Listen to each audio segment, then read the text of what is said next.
Contrary to common belief, history is not a fixed thing. It begins to metamorphose almost as soon as events occur. After a few decades, the historical record can become distorted almost beyond the recognition of those who lived it.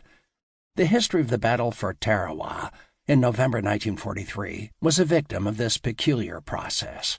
Despite initial defeats and government efforts to convince them that America was in for a long struggle, as in all wars, too many Americans somehow convinced themselves it would be a short and relatively painless struggle. Sanitization of the war by Hollywood did little to help.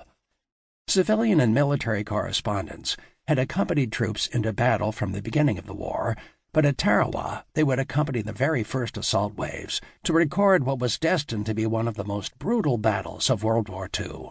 Yet from the very first minutes this plan began to disintegrate.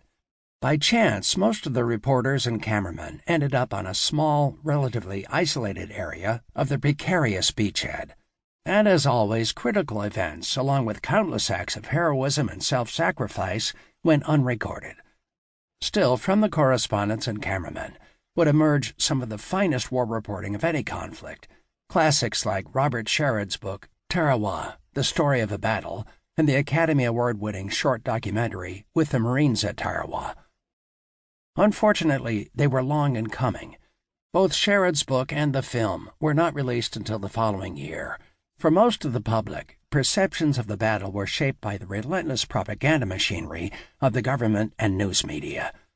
Still photographs and news films shot in Tarawa were released in newsreels and published in newspapers and magazines, and the results were graphic and truly disturbing to American audiences accustomed to Hollywood's pap. But then people who were not there began to improve the reporting for propaganda purposes. Following the usual practices of the time for morale purposes, the accounts were rendered into exercises in cheerleading. One radio program, with voiceover actors representing Lieutenant Ed Bale, the commander of the medium tank company, and correspondent Master Technical Sergeant Sam Schaffer, both veterans of Tarawa, was truly cringeworthy by the standards of today. Then the real embellishment began. Writers began to improve upon the stories. Like the game telephone, where children stand in a circle and relay a whispered message, the original stories of Tarawa morphed into strange and often fantastic tales, as they were repeatedly rewritten over the ensuing decades. In the year 2000, Colonel Ed Bale told me that the only accurate account of the encounter between his tank and a Japanese tank on Tarawa had once appeared in the old newspaper column Ripley's Believe It or Not. Despite his repeated efforts to clarify actual events, reputable historians and popular writers alike propagated some very peculiar versions of the event into the 21st century. Countless other events in the battle underwent similar metamorphoses. In 2012, Romain Cansiere embarked upon his own effort to record the story of the Charlie Company medium tanks on Tarawa. He contacted me, and a lengthy and fruitful collaboration followed. Along the way, Romain underscored some old truths, and his dogged persistence in archival research taught me some new things.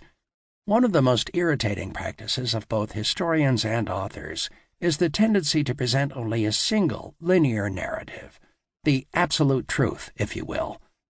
In reality, as General George Patton, among many others, noted, battle is an orgy of disorder.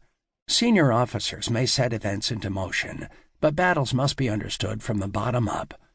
The outcome of any battle is the end result of the millions of tiny random incidents, Clausewitz's famous friction of war, that disrupt the tidy plans of the most careful general. Tarawa was this in spades, as units were fragmented and communications collapsed. The end result was an even more exaggerated version of the already colossal ambiguity of battle.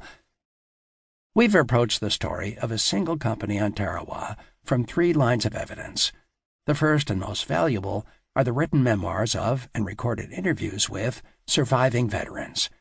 Second are the official records of the period, unit diaries, reports, and other documents.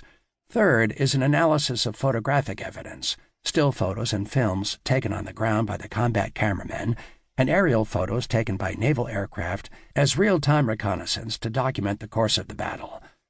In most cases, we have been able to reconcile and integrate all 3 lines of evidence. However, each of these